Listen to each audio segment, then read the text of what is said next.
Today we are going to be taking a look at 10 different games available on the Nintendo Switch eShop for £10 or less. First on our list is Cat Quest, an open-world RPG where you play as an adorable weapon-wielding cat on a charming adventure to rescue your cat-napped sister in a world filled with cats. Cat Quest is littered with cat-themed jokes, adding an extra layer of enjoyment for those like me who love a cheesy pun.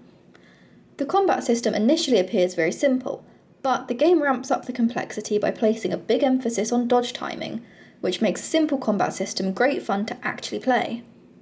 You also get to unlock a few magic spells along the way that you can use for AoE and long-ranged attacks. Like any good RPG, you can change up your equipment to reflect your playstyle, and upgrade your weapon and armour as you progress through the game and complete quests to take down those big bad bosses. This game is great for anyone wanting an easy to jump into RPG that's not as intense as many of the big names on the market, complete with a low price point of just £9.99. Number 2 is Earth Wars. Earth Wars is a side-scrolling hack and slash set in some sort of apocalyptic USA, in which you have to take back America from the aliens that have invaded it as you progress through the game's levels. The game starts with a short cutscene followed by a fairly basic character creation screen, where you can change gender, head options, and your character's voice, which is heard throughout the story. I am astounded that this game is only £4, considering there's quite a lot going on in the game, so you do get a decent bang for your buck, going through the main missions that guide you through a compelling storyline, with touching, likeable characters, as well as a nice variety of side quests that you can complete to get extra loot and money. Earth Wars also features a large, somewhat complex, somewhat confusing crafting system, and a changeable skill tree. Graphics-wise, I think the design of your own human character looks a little janky and moves a little unnaturally, and is generally what I'd expect a Gears of War Funko Pop to look like. But all the various monsters you battle look absolutely stunning, and the overall graphics are good enough that they don't take away from the gameplay, especially when you consider how much game you really get for just £4. Next up is Unholy Heights for just £4.39. Unholy Heights is a combination of apartment management simulation and tower defense. As the devil, you have to collect rent, use it to improve the living environment of your underworld demon tenants, and use those tenants to defeat the human adventurers that come along. The game starts out slightly slowly when you only have a little bit of money, but thanks to the ability to fast forward at 3 times the speed, you can get things rolling pretty quickly. Unlike a traditional tower defense game where you have to buy upgrades for your towers, in Unholy Heights you have to spend your resources to keep your tenants happy. The happier your tenants, the higher their stats, so the goal is to keep expanding and adding to your apartment building to satisfy your tenants' needs, attracting more of them, making them stronger, and able to defeat more of those pesky humans that keep popping up. Demons need a little bit of individual attention, often by making requests to add to their apartment or even help them find love and make a baby, providing you with more rent money and more monsters to fight with. The graphics are nothing groundbreaking and the game is 2D, but for less than £5 it's certainly good looking enough, with a simple and charming look, and is the type of gameplay that is easy to get into but provides hours and hours of gameplay. A Short Hike is probably the game that shocked me the most on this list. When I first saw it, I thought it looked fun and lighthearted enough for me to give it a go, but I had no idea just how much I would enjoy it. A Short Hike is a charming, cute and relaxing adventure and platform game filled with so much cozy vibes, and it has received huge praise and rave reviews since its release in 2020. You play as a bird called Claire, who's on vacation and needs to get to the top of the mountain to find phone service. A Short Hike is set in a beautiful world filled with vivid colours that you can run, climb, glide, boat, dig and fish your way around, with the big open world setup meaning there's multiple ways to get higher and higher up the mountain, so you can find your own path and there's no set way to do the game. It also features many cute characters who are on the mountain hiking or living locally that have some great and often funny dialogues that you can talk to and help them out to earn some rewards, including golden feathers. Golden feathers act very much like the Breath of the Wild stamina system. The more feathers you have, the higher you can climb, meaning you can reach previously unreachable heights. The gliding is probably my favourite part of this game. It's so much fun gliding and flying around as a bird, and gives you a good view of the area so you can find discoverable items, people and challenges that you missed from the ground. You can even make big loops in the air while flying, which is always great fun. The music and sound in this game is also top notch, with features like the sound of a campfire getting louder the closer you get to it, adding a nice layer of depth and realism. Demon's Tier Plus is a retro-style twin-stick shooter action game available on the Nintendo eShop for £8.99 or $9.99 on the US store. It stars a group of 8 adventurers, who are all unlockable playable characters, who have journeyed to a town to defeat a monster that has reawakened after thousands of years of slumber.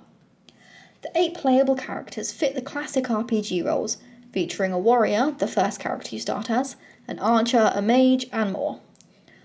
Although there's not a huge difference between each character's playstyle, this is a twin-stick shooter after all, with even the knight somehow managing to shoot his swords at enemies instead of hacking and slashing. Demon's Tier Plus is also one of the only games on this list that features 2-player local co-op, allowing a friend to join you in the randomly generated dungeons and collect achievements together as you progress through the storyline. The storyline is quite dark, but is contrasted nicely with the witty dialogue between the main group of playable characters. The dungeons are randomly generated, but unlike a lot of roguelike games, you get different missions to carry out within them. Sometimes this is the classic kill all the monsters to advance to the next level mission, but it also features challenges where you have to find a key to unlock a chest, or kill a specific hidden enemy, among others. Progress through the dungeons collecting loot to upgrade your character and equipment ready to face the game's big bosses. Regions of Ruin is a 2D side-scrolling action and strategy RPG with simple but satisfying combat that also has a big town-building element to it, on the Nintendo eShop for £8.99. The main storyline sees you playing as a dwarf, trying to build up your own small town by fighting goblins to rescue your fellow dwarves and gather resources that are used to expand and upgrade your settlement. It features a styled combat system with levelling and stats, as well as a skill tree to customise your gameplay, and a crafting system to put all that goblin loot to good use. There's a fairly large map to unlock as you play, in which you use up food to send dwarven explorers on expeditions to explore as yet unlocked areas of the map, which once explored can be farmed for resources.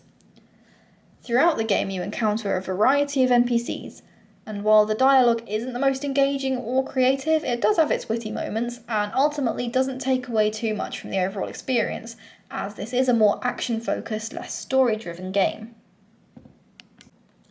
Then we have Gunman Clive HD Collection. Gunman Clive is an old-school, side-scrolling action platform game set in the Old West. In this game, a group of bandits have kidnapped the mayor's daughter, and you must play as Clive to jump and shoot your way across diverse and challenging levels and fight massive bosses.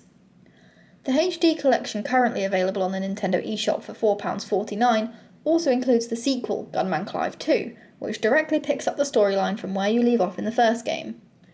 There's absolutely no dialogue and barely any cutscenes in this game, so if you're after a story-based platformer, this isn't going to scratch that itch.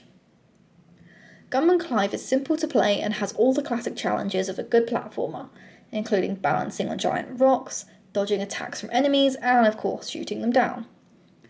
The graphics are truly unique and feels like the game is being drawn into life as you play. As you get 2 games included in the £4.49, this is a great deal with a lot of easy to jump into hours of gaming to enjoy. Cozy Grove is a lifestyle adventure simulation game about camping on a haunted, ever-changing island. As a spirit scout, you'll wander the island's forest each day, finding new hidden secrets and helping soothe the local ghosts. With a little time and a lot of crafting, you'll bring colour and joy back to Cozy Grove. It's slightly above budget at £10.99, but that extra little bit of money is worth every penny, as the game has a lot to it, and has often been compared to Animal Crossing, something which typically people sink a lot of hours into. What you actually do in the game is also very similar to Animal Crossing. You can catch fish, gather fruit, collect seashells, and craft new tools and items to decorate your campsite. However, Cozy Grove is a bit more structured and goal-oriented than Animal Crossing, which personally I enjoyed a lot more. The ghosts of the island will give you tasks to complete each day that reward you with spirit wood, a resource needed to grow the island. Getting back into the retro games, we have Dungeon Warfare, available for just £6.99.